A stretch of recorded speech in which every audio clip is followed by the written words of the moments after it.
Hello guys, meron na naman ako ipopromote sa inyo na napakamura. Naghanap ka ba ng air fryer? Magluluto tayo ngayon. Na malakas makasosyal, tapos napakatibay pa. Tapos easy touch pa. Hindi ka pa mapapagod silip-silipin yung niluluto mo dahil nga glass nga tong pinakalagayan niya.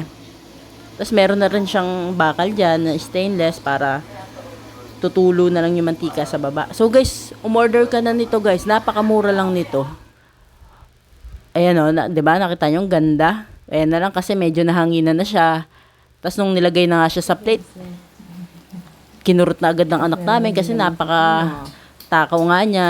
Excited na siyang kumain. So, ayan nga guys, bumili na kayo nito, lalo na magki-Christmas na. Para mas makatipid kayo. Sariling timpla nyo pa. Ayan. Kahit isang buong manok, kayang-kaya doon. Okay? Huwag na kayo magdalawang isip, ano na kayo. Add to cart na kayo. Dahil napakasubok na to. Subok na. Okay, ingat. Don't forget to follow guys para lagi kayong updated. Bye. Kain tayo. Ikaw na. Happy tummy. Bye-bye everyone. Ano?